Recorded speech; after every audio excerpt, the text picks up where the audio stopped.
ہم نے اس کو رکھنا ہے اور اس کا درجہ اور مقام کیا ہے، اس کے مطابق ہم اس کا کیا حکم لگائیں گے۔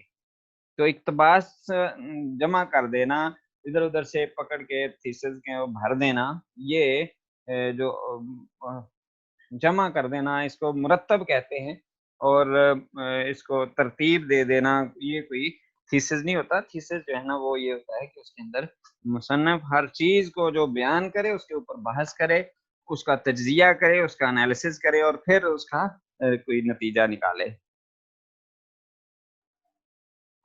اور صرف بہت ہی انتہائی ضروری اقتباسات جو ہے وہ دیے جائیں، جس کے بغیر گزارا نہیں ہے۔ جو اقتباسات ضروری نہیں ہیں ان کو بلا ضرورت ذکر کر دینا اور اپنے تھیسس کا جو حجم ہے اس کو بڑھا دینا، یہ کوئی کام نہیں ہوتا، صرف اتنا کافی نہیں ہوتا۔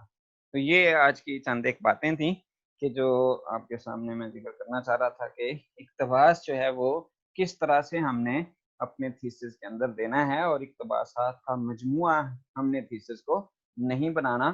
اس چیز کو آپ نے جب لکھنا ہے تھیسس تو اس کو ذہن میں رکھنا ہے۔ یہ صرف میں پہلے بھی بتا چکا ہوں کہ یہ صرف اور صرف امتحانات کے نقطۂ نظر سے ہی باتیں نہیں بتائی جاتی، بلکہ اصل یہ ہے کہ آپ تھیسس کے اندر ان کو اپلائی کریں اور ان کو اپنی جو نا وہ رہنمائی کے لیے ساتھ ساتھ رکھیں اور یاد رکھیں۔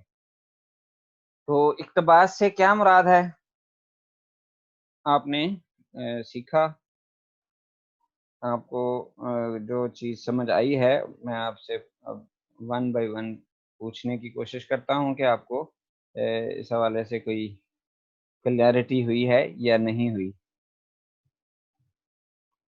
جی تنویر صاحب، اگر آپ کا مائک ٹھیک ہو گیا تو ان میوٹ ہوں اور بتائیں اقتباس کیا ہوتا ہے۔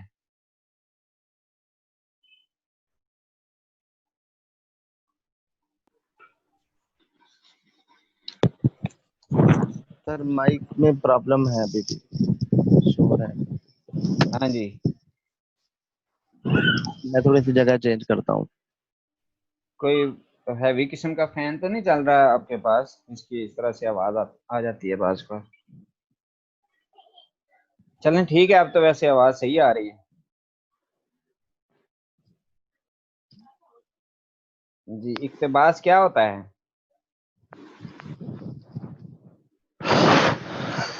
سر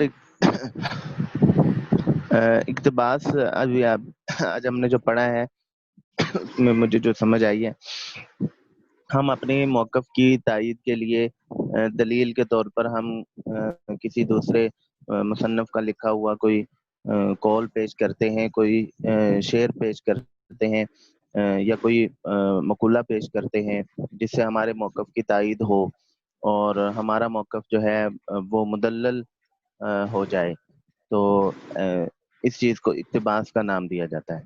ہاں، تائید میں یا مخالفت میں بھی کہہ سکتے ہیں، ضروری نہیں ہے کہ تائید کے اندر ہی وہ ہو، مخالفت کے اندر بھی جو جی بات ہو رہی ہے اس کا بھی اقتباس پیش کر کے پھر اس کا رد کیا جاتا ہے اس میں، تو وہ بھی ایڈ کر لیں اس کے اندر۔ جی بہتر جی ہو گیا ٹھیک سر۔ ہے۔ جی حافظ یعقوب صاحب۔ جی سر، السلام علیکم۔ وعلیکم السلام ورحمۃ اللہ۔ دوسری بات آپ نے یہ فرمائی کہ اگر وہ ایک یا دو سطروں پر مشتمل ہو تو اسی عبارت کے اندر ہی واوین میں دیا جاتا ہے۔ صحیح، یہ اقتباس دینا کیوں ضروری ہوتا ہے، کیوں دیا جاتا ہے؟ سر اپنے موقف کی تائید میں یا تردید میں صحیح ہے۔ اچھا چھوٹا، اعتبار دیا جاتا ہے۔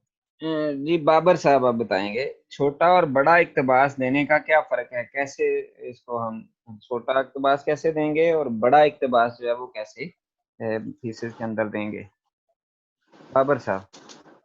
جی سر چھوٹا اقتباس دینے کے لیے آپ نے فرمایا کہ ہم عبارت کے اندر ہی واوین میں ایک یا دو سطریں ہیں تو اس کو واوین کے اندر عبارت کے اندر ہی ذکر کر دیں گے، لکھ دیں گے، اور اگر بڑا ہے تو پھر اس کو الگ سے پیراگراف بنائیں گے جس کے دونوں اطراف سے اسپیس زیادہ چھوڑیں گے اور اس کو بھی واوین کے اندر لکھیں گے، اور اس کو دو فاؤنٹ جو ہے اپنے فاؤنٹ سے دو فاؤنٹ چھوٹا رکھیں گے۔ صحیح ہے، یہیں نمایاں ہو جائے کہ یہ اقتباس ہے، جی واضح طور پر پتہ چل جائے۔ ڈاکٹر صاحب اس میں ایک اور بھی گزارش ہے جی کہ آپ نے فرمایا کہ دو فونٹ چھوٹا رکھیں گے، دو فونٹ بڑا بھی کیا جا سکتا ہے اس کو۔ نہیں نمایاں نہیں کرنے کے لیے؟ نہیں، اچھا، بڑا نہیں، چھوٹا ہی رکھنا ہے، چونکہ چھوٹا ہی ہمارا کرنا ہے۔ اس کا یہ مقصد ہوتا ہے کہ وہ جگہ کم لے، اسپیس کم لے، اور اس میں جو ہے نا وہ نمایاں بھی ہو جائے، اور اگر وہ اسپیس زیادہ لے کے نمایاں ہو رہا ہے تو پھر وہ نہیں، اس طرح سے نہیں کرنا اس کو نمایاں۔ ٹھیک ہے۔ جی فائزہ الیاس یہ بتائیں گی کہ شعر کو عبارت میں کیسے دیا جاتا ہے؟ تو شعر جو ہے سر وہ اگر شعر جی سر اگر شعر کو اذکر کرنا ہو تو اس کو بھی علامت شعر دے کر اگلی لائن میں دیا جاتا ہے، اور اگر آپ کا جو شعر کا مصرع ایک ہی ہے تو اس کی عبارت کے بیچ میں ہی لکھ دیا جاتا ہے، اور شعر لکھنے کے بعد اس کا کمپلیٹ جو ریفرنس ہے نا وہ بھی دینا لازمی ہوتا ہے۔ شاباش، ٹھیک ہے۔ اقتباس کی بہترین صورت کیا ہوتی ہے فوزیہ؟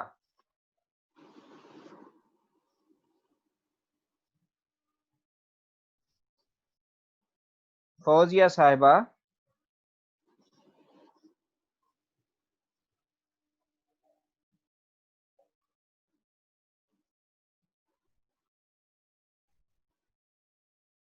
جی میرا خیال ہے کہ شاید مائک میں پرابلم ہے، تو یہ طیبہ بابر بتا دیں گے کہ اقتباس دینے کی بہترین صورت کیا ہے، کیسے اقتباس جو ہے وہ دینا چاہیے؟ السلام علیکم سر۔ جی وعلیکم السلام۔ سر اس کی بہترین صورت یہ ہے کہ اس کو جو اگر اقتباس لمبا ہو تو اس میں سے کچھ جو غیر ضروری لائنز ہوتی ہیں اس کو حذف کر لیا جائے، اور اس کو صفحے کے درمیان میں لکھا جاتا ہے، دونوں سائڈ سے مارجن لائن سے فاصلہ چھوڑ کر اور فونٹ چھوٹا رکھ کر، اور اگر کسی کی طرف سے اس کو ریفر کیا جاتا ہے تو اس کو انورٹڈ کوماس کے اندر لکھا جاتا ہے۔ جی اور کوئی اس حوالے سے کوئی بتانا چاہتا ہو اقتباس کی بہترین صورت کیا ہے؟ آپ سر نے اقتباس کی بہترین صورت سر یہ ہے کہ جس کے بغیر گزارا نہ ہو وہ اقتباس دیا جائے، ادروائز جو ہے نا وہ گریز کیا جائے، عبارت اپنی ہی تحریر کی جائے، اپنے الفاظ تحریر کیے جائے، یعنی اس اقتباس کو اپنے الفاظ کے اندر ڈھال کر پھر جو ہے نا وہ بیان کر دیا جائے، اور ایز اٹ از جو ہے وہ الفاظ استعمال نہ کیے جائیں۔ وہ اقتباس بھی اس کے اندر آ گیا، اس کا یعنی مفہوم آ گیا، اور جو ہماری جو پلیجرزم ہے اس سے بھی ہم بچ گئے۔ تو اقتباس دینے کی بہترین صورت یہ ہوتی ہے کہ اس کو اپنے الفاظ کے اندر دیا جائے، اور اگر انتہائی ضروری ہے تو پھر اس کا طریقہ کار یہ ہے کہ غیر ضروری الفاظ کو حذف کر کے ان کی جگہ ڈاٹ ڈاٹ لگا لیے جائیں، 3 ڈاٹ لگا لیے جائیں، اور پھر باقی جو اصل عبارت ہے اس کو اس کے اندر جس کا ہمارا مقصد ہے اس کو ذکر کر دیا جائے۔ سر اگر کسی اور لینگویج میں مطلب ہو، انگلش میں، اردو میں ہم لکھ رہے ہیں تو انگلش کا کوئی اقتباس مطلب اس میں ہم نے درج کرنا چاہ رہے ہیں تو کیا اس کا ترجمہ بھی ضروری ہوتا ہے پھر؟ ہاں جی، اگر کسی اور لینگویج کا آپ نے اس میں انگلش کا ہے یا عربی کا ہے یا کسی اور لینگویج، چائنیز لینگویج کے اندر کسی نے بیان کیا ہوا ہے تو وہ صرف ترجمے کے بغیر دینا، صرف عبارت کے جس کا جو ہے نا وہ کسی کو پتہ ہی نہیں چلا، چونکہ ہر کوئی جو ہے نا وہ نہیں جانتا اس کو عربی کو، تو اس کا ترجمہ دینا ضروری ہوتا ہے ساتھ، کہ اگر آپ نے اقتباس دینا ہے تو اس کا چونکہ اصل جو الفاظ ہیں وہ اختصار کے ساتھ ہے، جو آپ سے ریلیونٹ ہے انگلش کا ہے تو وہ بھی اس کے اندر دیا جا سکتا ہے، لیکن ٹرانسلیشن کے بغیر اس کا ترجمہ جو ہے وہ دینا ضروری ہے۔ اور بعض اوقات شعر بھی، کہ جو اگر کوئی مشکل الفاظ کے اندر ہے، وہ فارسی کے اندر شعر ہے تو اس کی بھی وضاحت اگر انڈائریکٹلی نہیں تو کم از کم حاشیے کے اندر وہ دے دی جائے، حاشیہ اس کا لگا کے جہاں ریفرنس دینا ہے اس کا ساتھ ترجمہ بھی وہاں پر کیا جا سکتا ہے۔ اگر چونکہ بعض اوقات ایسا ہوتا ہے کہ شعر جو ہے وہ اس کا سارا جو مفہوم ہے وہ اس سے ریلیونٹ نہیں ہوتا، کوئی اس سے کوئی لفظ اخذ کرنا مقصد ہوتا ہے یا کسی لفظ کی تائید کے اندر دیا جا رہا ہے، تو اس لفظ کو اصل نمایاں کرنا وہاں مقصد ہوتا ہے کہ اس شعر کے اندر یہ لفظ اس طرح سے اس معنی میں استعمال ہوا ہے، تو اب وہ سارے کا ترجمہ اس اصل جو ٹیکسٹ ہے اس کے اندر دینے کی بجائے آپ اس کا حاشیے کے اندر ترجمہ دے دیں گے، اور شعر اس کے اندر ذکر کر کے اس کو نمایاں کر دیں گے، انڈر لائن کر دیں گے اس لفظ کو، اور پھر اس کے اوپر بحث ضرور کریں گے کہ جی اس شعر کے اندر یہ جو لفظ ہے وہ اس معنی میں استعمال ہوا ہے،